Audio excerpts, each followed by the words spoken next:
Good morning students. आज हम जिस टॉपिक को डिस्कस करेंगे वो है अमेरिका के राष्ट्रपति की शक्तियाँ। इससे पहले हम अमेरिका के राष्ट्रपति का निर्वाचन किस तरह होता है ये देख चुके हैं। आज हम देख रहे हैं कि अमेरिका के राष्ट्रपति की क्या क्या शक्तियाँ हैं।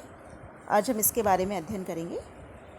देखिए, अमेरिका में हम जानते हैं कि अध्यक्षात्मक शासन व्यवस्था है और जहाँ अध्यक्षात्मक शासन व्यवस्था होती है वहाँ कार्यपालिका का प्रधान, औपचारिक प्रधान और नाममात्र का प्रधान एक ही होता है। यानी कि अमेरिका का जो राष्ट्रपति है उसकी शक्तियाँ वास्तविक हैं, केवल नाममात्र की शक्तियाँ नहीं हैं। तो आइए हम अमेरिका के राष्ट्रपति की शक्तियाँ शुरू करते हैं पढ़ना। देखिए, अमेरिका के राष्ट्रपति की शक्तियों को समझने के लिए हम कुछ भागों में इसे डिवाइड करके समझेंगे। जैसे कार्यपालिका संबंधी शक्तियाँ, उसके बाद हम लेंगे विधायी शक्तियाँ, फिर हम लेंगे न्यायिक शक्तियाँ। इस तरह से हम डिवाइडेशन करके इन शक्तियों को समझेंगे। तो सबसे पहला हम जो ले रहे हैं वो है कार्यपालिका संबंधी शक्तियाँ। कार्यपालिका संबंधी शक्तियों में सबसे पहली शक्ति है कानूनों को लागू करना और व्यवस्था बनाए रखना। राष्ट्रपति चूँकि कार्यपालिका का प्रमुख है तो उसका जो सबसे महत्वपूर्ण कार्य है वो है संघीय कानूनों को लागू करना और व्यवस्था बनाए रखना। संविधान के अनुच्छेद 2 की तीसरी उपधारा में भी ये लिखा है कि राष्ट्रपति सभी संघीय कानूनों को समुचित रूप से लागू करने के लिए उत्तरदायी है। अब राष्ट्रपति कानूनों को लागू करने में अपने विवेक का प्रयोग अपने विवेकानुसार कर सकता है। जैसे कि वो इस बात को डिसाइड कर सकता है कि किन कानूनों को अत्यधिक कठोरता के साथ लागू करना है और किन कानूनों को कम कठोरता के साथ लागू करना है। दूसरा दायित्व है राष्ट्रपति का संयुक्त राज्य अमेरिका में व्यवस्था बनाए रखना। तो संविधान के अनुच्छेद 4 में ये कहा गया है कि संघीय सरकार प्रत्येक राज्य में एक गणतंत्रीय सरकार की गारंटी देती है और प्रत्येक राज्य की बाहरी आक्रमण तथा आंतरिक हिंसा से रक्षा करेगी। अर्थात राज्य की बाहरी आक्रमण और आंतरिक हिंसा से रक्षा करना राष्ट्रपति का उत्तरदायित्व है। तो पहला कार्य हमने देखा कानूनों को लागू करना और व्यवस्था बनाए रखना। दूसरा कार्य है प्रशासन का संचालन करना। ये राष्ट्रपति का प्रमुख संवैधानिक दायित्व है कि वो ये देखे कि शासन के विभिन्न पदाधिकारी संविधान के अनुसार कार्य करें, सर्वोच्च न्यायालय के निर्णय के अकॉर्डिंग कार्य करें।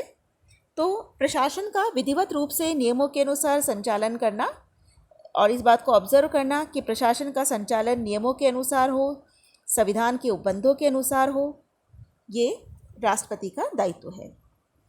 इसके बाद नेक्स्ट है नियुक्ति तथा पदच्युति की शक्ति। राष्ट्रपति का ये महत्वपूर्ण दायित्व है कि राष्ट्रपति कुछ महत्वपूर्ण अधिकारियों की नियुक्ति करता है और संविधान में संघ सरकार द्वारा की जाने वाली नियुक्तियों को 2 भागों में बांटा गया है। एक तो वे उच्च पद जिन पर राष्ट्रीय सीनेट के परामर्श और उनके बहुमत की सहमति से राष्ट्रपति नियुक्तियां करता है, और दूसरा वे निम्न पद जिन पर कांग्रेस की सहमति से राष्ट्रपति स्वयं या विभागीय अध्यक्ष तथा न्यायालय नियुक्तियां कर सकते हैं। तो ये 2 तरह की नियुक्तियां होती है। एक तो वे उच्च पद जिन पर कि राष्ट्रीय सीनेट के परामर्श से और सीनेट के बहुमत की सहमति से नियुक्तियां होती है, और दूसरा जो नीचे वाले जो निम्न पद होते हैं उन पर कांग्रेस की सहमति से राष्ट्रपति स्वयं या विभागीय अध्यक्ष या न्यायालय नियुक्तियां कर सकते हैं। राष्ट्रपति द्वारा जो नियुक्तियां की जाती है उनमें एक महत्वपूर्ण जो वहाँ की एक परंपरा है वो है सीनेट के प्रति शिष्टता, जिसे हमें समझना चाहिए। एग्जाम में कई बार इस पर प्रश्न आपसे पूछ लिया जाता है कि सीनेट के प्रति शिष्टता क्या है। देखिए, इसे हम ऐसे समझते हैं कि ये एक तरह से परंपरा है कि राष्ट्रपति जब किसी राज्य में नियुक्ति करता है तो उस राज्य से जो सीनेट के सदस्य हैं वो उनसे परामर्श ले लेता है, और यदि राष्ट्रपति ऐसा नहीं करता और अपनी निजी इच्छा से ही नियुक्तियां करता है तो अन्य सदस्य सीनेट के प्रति शिष्टता के नियम के अनुसार राष्ट्रपति द्वारा की गई इन नियुक्तियों को अस्वीकार कर देते हैं। तो ये सीनेट के प्रति शिष्टता कहलाती है। अर्थात हम ये कह सकते हैं कि ये एक तरह से एक परंपरा है। इसके अनुसार राष्ट्रपति अपने दल के उन सीनेट सदस्यों से नियुक्ति के संबंध में मंत्रणा करता है जो उस राज्य की ओर से सीनेट के सदस्य हैं जिसमें नियुक्ति करनी है। और यदि राष्ट्रपति ऐसा नहीं करता और अपनी इच्छा से ही नियुक्ति करता है तो अन्य सदस्य सीनेट के प्रति शिष्टता के नियम के अनुसार राष्ट्रपति द्वारा की गई नियुक्ति को अस्वीकार कर देंगे। तो एक तरीके से हम ये कह सकते हैं कि जो सीनेट के सदस्य हैं उनकी शक्ति एक की नहीं समूह की होती है और समूह के बल पर ही एक शक्तिशाली रूप में सीनेट कार्य करता है। तो एक तरीके से ये जो सीनेट के प्रति शिष्टता है ये राष्ट्रपति की नियुक्ति की शक्ति पर अंकुश रखते हैं कि यदि राष्ट्रपति उस राज्य के सीनेटर से परामर्श नहीं करता है तो जो अन्य सीनेटर हैं वो राष्ट्रपति द्वारा की गई नियुक्ति को अस्वीकार कर देते हैं। इसके बाद नेक्स्ट है क्षमादान का अधिकार। राष्ट्रपति को क्षमादान का अधिकार है। राष्ट्रपति एक ही प्रकार के अपराध में दंडित व्यक्तियों को सर्व क्षमा प्रदान कर सकता है, लेकिन राष्ट्रपति की इस शक्ति पर दो प्रतिबंध है। एक तो ये कि राष्ट्रपति राज्यों की विधि के विरुद्ध किए गए अपराधों में दंडित व्यक्तियों को क्षमा प्रदान नहीं कर सकता। यानी कि राष्ट्रपति का ये जो क्षमादान का अधिकार है ये केवल उन्हीं अपराधों तक सीमित है जो कि जिनमें कि संघीय विधि के विरुद्ध अगर कोई अपराध किया गया है तो ही राष्ट्रपति क्षमा कर सकता है। अगर राज्यों की विधि के विरुद्ध कोई अपराध किया गया है तो राष्ट्रपति क्षमा प्रदान नहीं कर सकता। और दूसरी चीज़, राष्ट्रपति महाभियोग द्वारा दंडित व्यक्तियों को क्षमा प्रदान नहीं कर सकता। इसके बाद राष्ट्रपति की शक्ति है परराष्ट्र संबंधों का संचालन। इसमें जो प्रमुख चीज़ें हैं वो ये है कि राष्ट्रपति दूसरे देशों में राजदूतों और प्रतिनिधियों की नियुक्ति करता है। अमेरिका का राष्ट्रपति अमेरिकी विदेश नीति का प्रमुख प्रवक्ता है। विदेशी सरकारों को मान्यता प्रदान करने का कार्य राष्ट्रपति करता है। दूसरे देशों के साथ जो संधियां की जाती है, जो प्रशासकीय समझौते किए जाते हैं, वो भी राष्ट्रपति द्वारा किए जाते हैं। इस संबंध में एक चीज़ हमें ध्यान रखनी है, प्रशासकीय समझौते। ये प्रशासकीय समझौते क्या होते हैं? प्रशासकीय समझौते ये होते हैं, देखिए इसे हम ये समझ सकते हैं कि राष्ट्रपति अगर किसी दूसरे देश के साथ संधि करता है तो वो संधि तभी वैध मानी जाती है जबकि सीनेट 2/3 बहुमत से इसको स्वीकृत करे। तो संधियों की क्रियान्विति के लिए उन पर सीनेट का अनुसमर्थन आवश्यक है। इसलिए कई बार अमेरिका का राष्ट्रपति दूसरे देशों के साथ संबंध स्थापित करने के लिए संधियों के बजाय प्रशासकीय समझौतों का प्रयोग करता है, क्योंकि इस पर सीनेट के अनुसमर्थन की आवश्यकता नहीं होती। प्रशासकीय समझौता अर्थात दो देशों की कार्यपालिका के प्रधानों के बीच समझौता। तो जब दो देशों के कार्यपालिका प्रधान के बीच समझौता होता है तो उसे प्रशासकीय समझौता कहते हैं और प्रशासकीय समझौते पर सीनेट के अनुसमर्थन की आवश्यकता नहीं होती। इसके बाद नेक्स्ट है सशस्त्र बलों का प्रधान सेनापति। संविधान के अनुसार राष्ट्रपति सशस्त्र बलों का सर्वोच्च सेनापति है और इस नाते वो जिस तरह चाहे सशस्त्र बलों का प्रयोग कर सकता है। इसके बाद अब हम लेते हैं विधायी शक्तियाँ। विधायी शक्तियों में सबसे पहली शक्ति है कांग्रेस को संदेश भेजना। अमेरिका के राष्ट्रपति के पास ये अधिकार है कि वो समय समय पर कांग्रेस को संदेश भेज सकती है और राष्ट्रपति इन संदेशों में उनको जो लगता है कि हाँ इस विषय पर कानून बनना चाहिए तो वो उस कानून के निर्माण की सिफारिश करता है। दूसरा है कांग्रेस के विशेष अधिवेशन आमंत्रित करना। राष्ट्रपति को ये अधिकार है कि यदि कोई महत्वपूर्ण या अत्यावश्यक स्थिति उत्पन्न हो जाए तो वो कांग्रेस के अधिवेशन की अवधि बढ़ा सकता है या कांग्रेस का विशेष अधिवेशन भी बुला सकता है। इसके बाद नेक्स्ट हम लेते हैं वीटो या निषेधाधिकार। ये अमेरिका के राष्ट्रपति की बहुत ही महत्वपूर्ण शक्ति है, वीटो शक्ति। वीटो पावर क्या है, आइए समझते हैं। देखिए, संविधान में ये कहा गया है कि कोई भी विधेयक कानून तभी बनेगा जबकि सीनेट और प्रतिनिधि सभा दोनों में पारित होने के बाद राष्ट्रपति उस पर हस्ताक्षर कर दे। तो राष्ट्रपति को विधेयक पर लेकिन पूर्ण वीटो प्राप्त नहीं है। राष्ट्रपति की जो वीटो पावर है वो एक तरह से सीमित वीटो पावर है। राष्ट्रपति की वीटो पावर के दो रूप हैं, एक तो सस्पेंसिव वीटो और एक पॉकेट वीटो। पहले हम देखते हैं कि सस्पेंसिव वीटो क्या है। सस्पेंसिव वीटो को हम इस तरह समझ सकते हैं कि जब कोई विधेयक राष्ट्रपति के पास सिग्नेचर के लिए आता है तो राष्ट्रपति उसे अस्वीकार कर सकता है या राष्ट्रपति उस पर आपत्तियां बता के उसे वापस सदन को लौटा सकता है। यदि सदन पुनः 2/3 बहुमत से पारित कर दे तो वो कानून बन जाता है, उस पर राष्ट्रपति के सिग्नेचर की आवश्यकता नहीं होती। तो एक तरीके से राष्ट्रपति का ये जो वीटो पावर है ये सीमित है, ये पूर्ण नहीं है। लेकिन ये इसलिए इम्पॉर्टेंट हो जाता है क्योंकि सदा 2/3 बहुमत मिलना आसान नहीं होता और राष्ट्रपति यदि एक बार अस्वीकार कर देता है तो वो विधेयक जनरली समाप्त हो जाता है। तो सस्पेंसिव वीटो से क्या अभिप्राय है? सस्पेंसिव वीटो से अभिप्राय है कि यदि राष्ट्रपति किसी विधेयक को वापस लौटा देता है या राष्ट्रपति सिग्नेचर करने से मना कर देता है और यदि सदन पुनः उसको पारित कर दे 2/3 बहुमत से तो वो कानून बन जाएगा। दूसरा है पॉकेट वीटो। पॉकेट वीटो को हम इस तरह समझ सकते हैं, जब कांग्रेस का अधिवेशन चल रहा होता है उस समय राष्ट्रपति के पास यदि कोई विधेयक स्वीकृति के लिए आता है तो राष्ट्रपति के पास ये अधिकार है कि वो 10 दिन तक उस विधेयक पर विचार कर सकता है।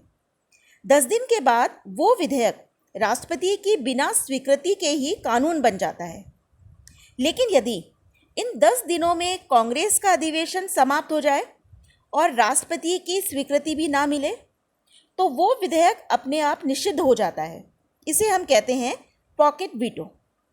और इस शक्ति का महत्व इसलिए है क्योंकि कांग्रेस अपने अधिवेशन के अंतिम दिनों में जल्दी जल्दी विधेयक पारित करती है, क्योंकि पॉकेट वीटो के कारण ये विधेयक कानून का रूप नहीं ले पाते। तो पॉकेट वीटो से अभिप्राय अगर हम संक्षेप में बात करें तो पॉकेट वीटो का अभिप्राय ये है कि राष्ट्रपति किसी विधेयक पर 10 दिन तक विचार कर सकता है, लेकिन यदि 10 दिनों में राष्ट्रपति उस पर कोई जवाब नहीं देता है और कांग्रेस का अधिवेशन भी समाप्त हो जाता है तो वो विधेयक निषिद्ध हो जाता है, वो विधेयक कैंसिल हो जाता है। नेक्स्ट शक्ति है कार्यपालिका आदेश। कार्यपालिका आदेश एक तरीके से अध्यादेश के समान है। अध्यादेश अर्थात राष्ट्रपति को भी ये अधिकार है कि राष्ट्रपति शासन से संबंधित आदेश जारी कर सकता है और इनका कानून के समान ही महत्व माना जाता है। नेक्स्ट हम लेते हैं न्यायिक शक्तियाँ। न्यायिक शक्तियों में सबसे पहला है न्यायाधीशों की नियुक्ति करना।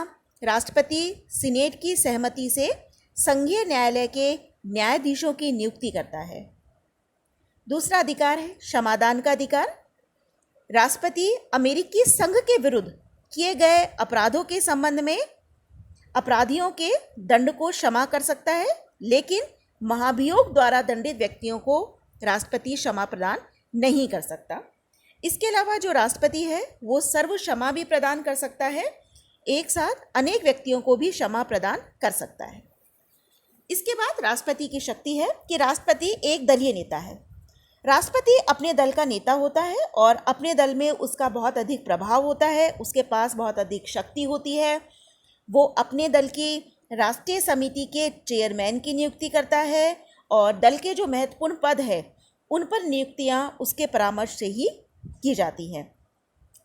दल की जो महत्वपूर्ण नीतियां हैं, जो राष्ट्रीय समस्याएं हैं, उनमें राष्ट्रपति का जो परामर्श है वो बहुत अधिक मायने रखता है। नेक्स्ट है अमेरिकी राष्ट्र का सर्वोच्च नेता। राष्ट्रपति अमेरिकी राष्ट्र का सर्वोच्च नेता भी है। एक तरीके से वो अमेरिकी जनता का एक लीडर है। अमेरिका, हम कह सकते हैं कि राष्ट्रपति वहाँ की अमेरिका की राजनीति का सर्वोच्च व्यक्तित्व है। वो पूरे अमेरिकी राष्ट्र को रिप्रेजेंट करता है। तो एक तरीके से अमेरिका का जो राष्ट्रपति है वो ना केवल वहाँ की इंटरनल पॉलिटिक्स में उसका महत्वपूर्ण स्थान है, बल्कि हम सब जानते हैं कि अमेरिका एक सुपर पावर है, तो अंतर्राष्ट्रीय राजनीति में भी अमेरिका के राष्ट्रपति का पद बहुत अधिक महत्वपूर्ण होता है।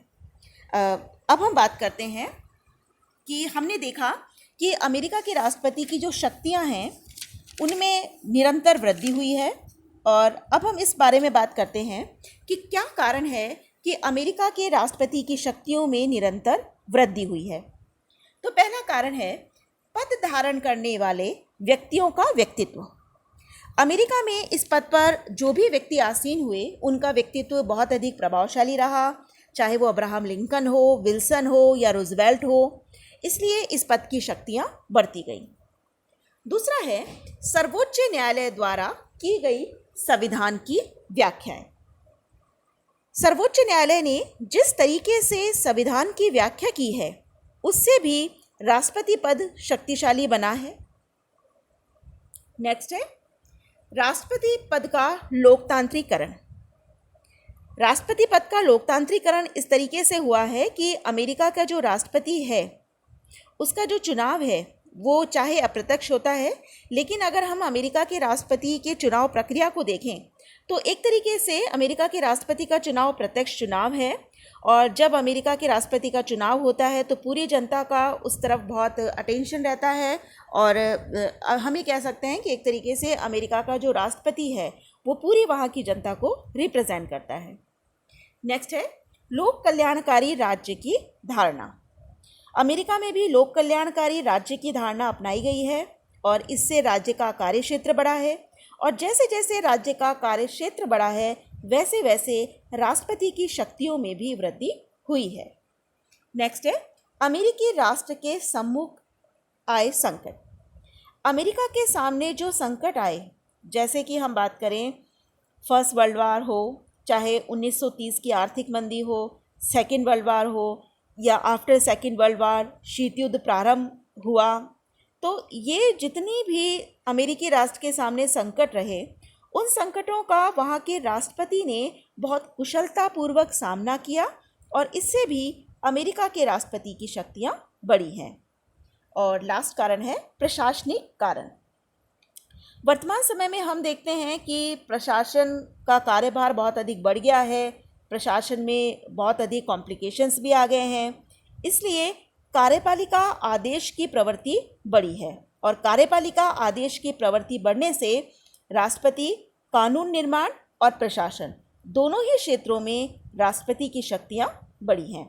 तो ये जो कारण हैं इनकी वजह से राष्ट्रपति की शक्तियां बहुत अधिक बढ़ी हैं, और वास्तविक स्थिति तो ये है कि राष्ट्रपति कितना पावरफुल होगा ये डिपेंड करता है राष्ट्रपति के अपने विवेक पर। और दूसरा है संकटकालीन परिस्थितियाँ, कि जब संकट काल हो तो राष्ट्रपति पद नो डाउट अधिक शक्तिशाली हो जाता है। Thank you.